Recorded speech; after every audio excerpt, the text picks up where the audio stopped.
Past Council Chair Jodi Burmester of the Madison Central Lions Club in Madison, Wisconsin, United States, has been a Lion for more than 27 years. Past Council Chair Jodi is a communications professional who has been engaged in a diverse range of planning, implementing, and promoting Lions projects or events across Wisconsin and well beyond. Most recently, she and her husband, Lion Dale, have hosted virtual Lions cocktail parties with worldwide participation. For the next little while, I'd like for you to sit back, relax, and cozy up around the Burmester fire pit as Past Council Chair Jodi shares some of her Lions lessons. Thank you, Lion Wendy. We are so excited to have you join us here at our cottage in our fire pit on beautiful Lake Wisconsin. We come here all the time. We love this place. It's a place where friends and family can gather and join and share their ideas and be safe and feel comfortable. We're welcoming you, the Lions of the world, to the fire pit today to have a chat about Lionism. Some of the things that are going on, some of the things I've seen over the years, some of the things that I hope you'll take with you and help to enhance your experience as a Lion and also enhance the experience and the service your club can give. My family calls these, and friends call these Jodiisms. So sit back, relax with some Jodiisms for a while. And those of you who know me know I also tend to ramble on sometimes. So I will be using a series of cue cards to keep us on track and keep us moving to make sure we don't get too far afield. With that, we are going to start with the first Jodiism. And that is really, Lions is what you make of it. You know, there's no roadmap that we get or a brochure that we get when we join Lions International that says that this is what you do to be a Lion. Well, actually, hold on a second. Let's be honest. There's plenty of current members who are happy to tell you what it means to be a Lion, what you should do and how it should be done. But that's not about you. You are the one that gets to pick how you want to serve and what your path is. The path being whether you want to, whatever you're passionate about. So one of my first words of advice to the younger Lions is find your passion. If your passion is helping those with diabetes and helping impact that global epidemic in a positive fashion, if your passion is vision screening, if your passion is serving behind the scenes as a trainer and a leader and a mentor to other Lions, these are all amazing passions that will help you define how it is you serve. Into the fire that one goes. As long as we're here at the fire pit, maybe we should have some marshmallows, it's fire, go ahead with some marshmallows. I bring you a marshmallow, not because we're at the fire pit, because it's a really good representation of what happens to young Lions and Lions who have a lot of new ideas when they take them to their club at times. And I call it the squashing method. So I come into my club with a new idea or a new plan or something that I'd like them to try to do. And all of a sudden, the minute I'm done talking and offering that idea, someone stands up and says, "We can't do that. We've always done it that way. We've tried it before. It didn't work." You may have noticed that the marshmallow, when I squashed it, went down. And that poor Lion's feelings get hurt. And you feel like your opinions aren't valued. The minute I let go of it, the marshmallow comes back. But it doesn't come back as far as it was when it started. And eventually, after enough squashing of your ideas and squashing of what it is you bring to the table, this is what happens. You have a Lion who has been so disconcerted by the negativity around what they do and lack of appreciation for their ideas that they leave our association and go to find someplace else to volunteer that's going to appreciate it, what they do. Please do not be a squasher. We have all been squashers throughout our lives. We don't realize we're doing it or we would never do it. I truly believe that those that are squashing believe that they are helping us to keep our organization on track and to help me as a Lion or you as a Lion be able to serve better and understand the rules of our association. But what it really does is squashes ideas, squashes us moving forward, and squashes change. So as a squasher, as we all are, knock it off. Stop doing it. Okay, this one can go in the fire. Next up, I wanted to talk a little bit about the power of positive thinking. Positive thinking is really the only thing that can change our world. So often our organization is too focused on why we can't instead of how we can. Think about that for a minute. If you brought an idea to your club and instead of spending all the time arguing about why you couldn't do it, if you all focused on how to make it happen, whether it means going out and reaching out for new partnerships, whether it means adding technology, whatever that is, whatever those solutions are, how much further ahead would we be as an organization? How many more people could we serve? And how much bigger impact could we have on the world around us? I would have to say we could at least double or triple what we currently do simply by changing our attitude and changing the attitude from being why we can't to how we can. Next up, and goes along with this, is persistence. You know, it sometimes takes time for anyone to get used to change. So sometimes it takes more than one opportunity and one time bringing an idea back around to the club before they're really willing to embrace it. And it's up to you as an individual, if you're passionate about that potential project, to continue coming back with the opportunity so that we can move forward and serve. I'll use the example of a club in our area here that had grown with a number of new members and younger members. Those younger members came in and they wanted to host, a movie night in their community where they would invite families in, watch a family-friendly movie, sell some hot dogs and lemonade and water for $1, and really just have a good time as a community. For a very long period of time, the older members of the club were adamant that this was not needed, was a waste of time, and it wasn't going to happen. It took almost a full year for those younger members coming back time and again, bringing the idea around in different fashions for the elders of the club to say, yeah, go ahead, try it. What happened next was amazing. I happened to be at their club on a club visit with them, the meeting after their first Lions movie night in the park. I have never seen anything like this before. One of the elder members of the club, who was incredibly anti doing this, had gone to the event with the idea of really watching these younger members fail. He came back and at that meeting stood up and said, thank you, thank you, thank you for having the patience and the persistence and bringing this back. I didn't believe this was worth it. I didn't believe it was worthwhile, and I thought you were all crazy. What I saw happen in that park is something I've never seen happen in our community. What an amazing gift we gave to everyone, and what a great job you all did. This lion did something that night in, number one, recognizing that they had been a squasher. Number two, he encouraged them to move forward and do these on a regular basis because it met a huge community need that the club could meet, and it wasn't happening before. So persistence, persistence, persistence. You're not always going to get through on the first try, but come back again and you can still have a successful opportunity. I now have marshmallows, by the way, stuck to my fingers, so our cards are sticking a little bit. Anyway, so along with that last part of persistence really comes a saying that we're all familiar with. If at first you don't succeed, try again. And this is actually in reference to your projects and fundraisers or whatever it is you're talking about. Because what happens is that a lot of times we give up right before we're going to be successful. I keep saying Einstein, but it's Thomas Edison says he had 10,000 tries to make that light bulb a success. It was a 10,001st try by the time he actually made it work. If he would have given up at try number 2, we wouldn't be sitting under these lights right now. So don't give up. If first you don't succeed, try again. And when you try again, learn from your mistakes and whatever opportunities you found were available that you weren't aware of, and bring them back into the project the next time you come through with it. Next up is what I call one of my soapbox issues. So I will try to stay on track because this one gets me going sometimes. And it's really about thanking our members and appreciative of our members. Kindness matters not only to the public, but internally. We often have a problem with that, and I think that we need to think about it in this way.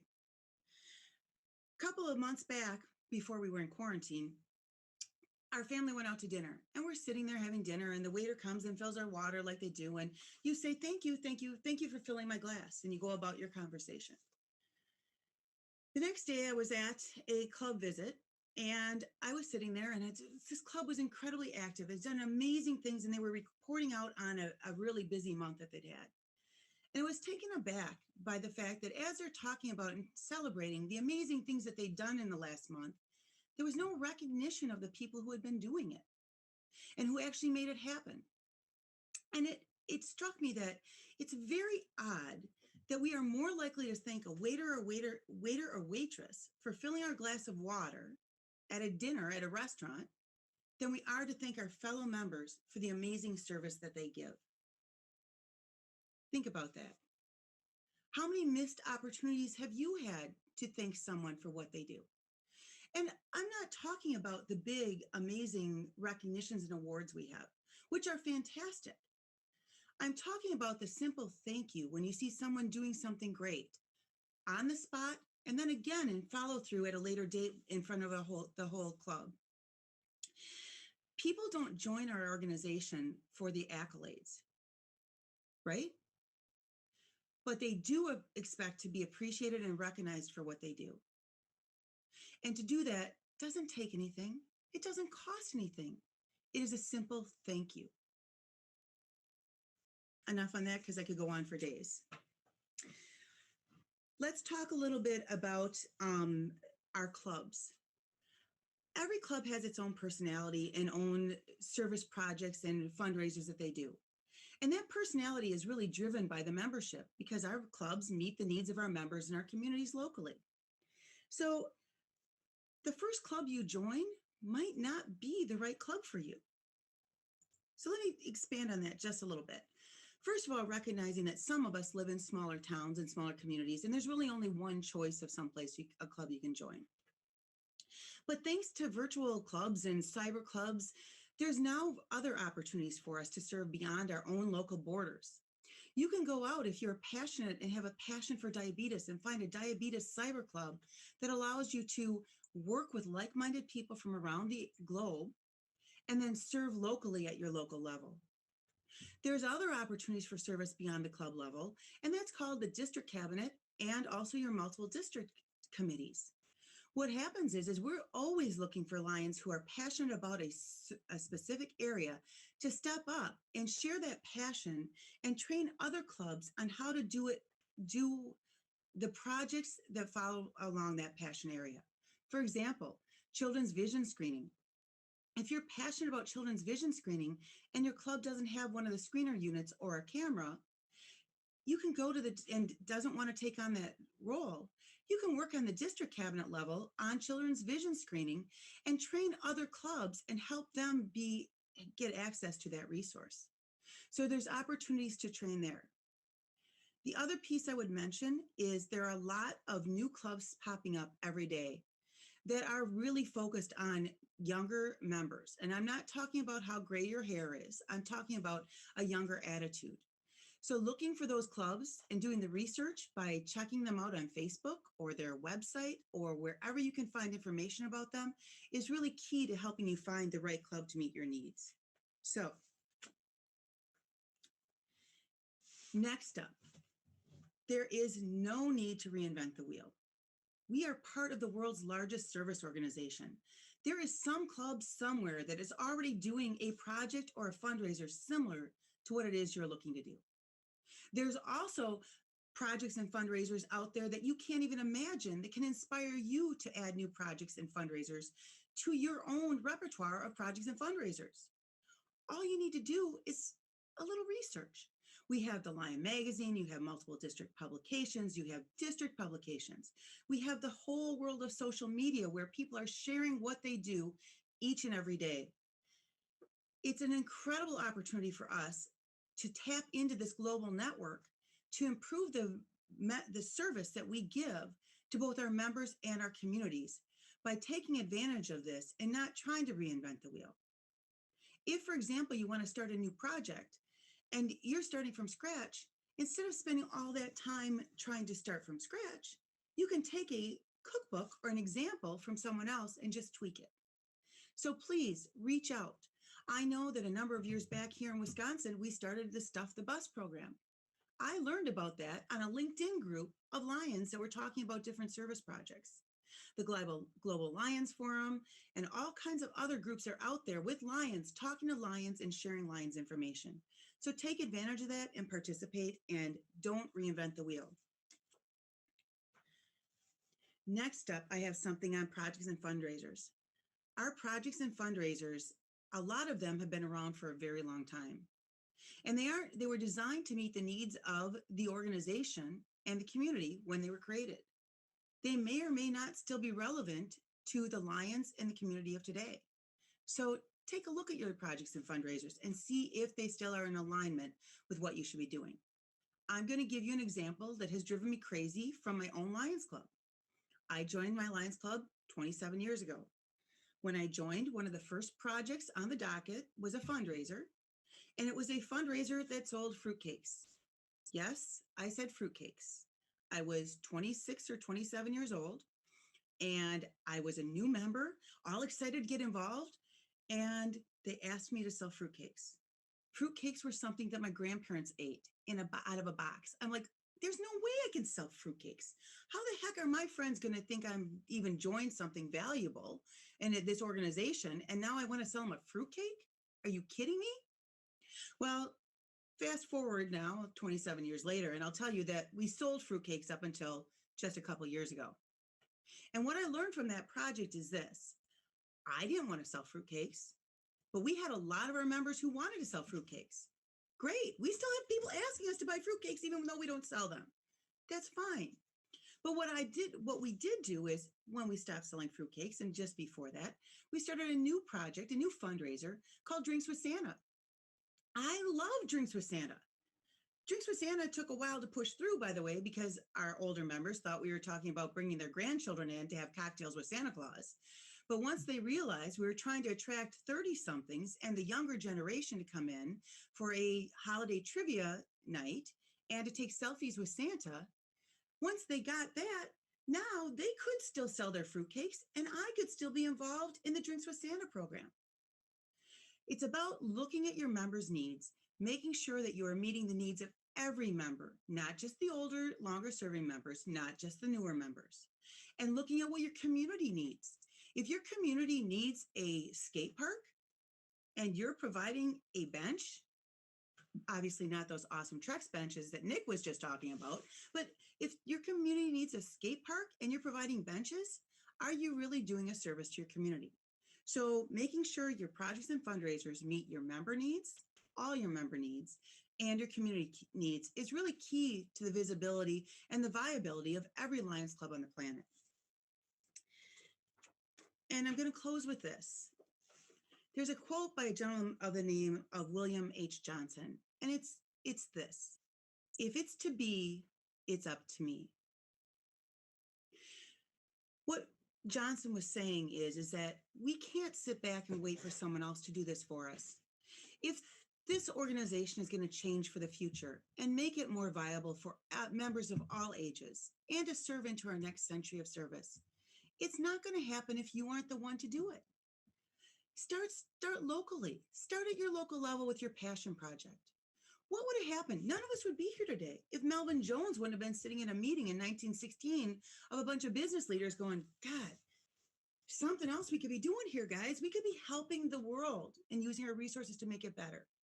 Now, 100 plus years later, there's almost 1.5 million of us that are serving and making the world a better place because of his one thought and the fact that he had the passion and the drive to make it happen. If you have that passion and that drive, please, please take it and take it to the next level. Today is another perfect example of it. This Lions Virtual Symposium would not have happened if Lion Daniel Marnie Alkins and the rest of the Young Lions Task Force wouldn't have seen an opportunity and found a way to make it happen. We all have that opportunity. Every community, every club, everyone has opportunities around them galore. It's up to each and every one of you to not only recognize those opportunities, but to take them, embrace them, and then share them out with the passion that it requires to get the job done and have it seen to fruition. So I challenge each and every one of you to go forward and serve. And thank you for all you do. Without you, this world would not be the place it is. Kindness matters, and we are the kindest people on the planet. Thanks, guys. Thank you again, Past Council Chair Jodi, for your observations and lessons that I think all of us can take to heart and hopefully carry forward and do something with. And thank you again for all that you've done and that what you are doing to help us accomplish today's production. And it really is a production. We also couldn't pull it off without your other half, Lionel Burmester. So thank you, Lionel, to you as well. Get a little wave in there. Hopefully make a noise so you can be seen. Yeah, I'm here.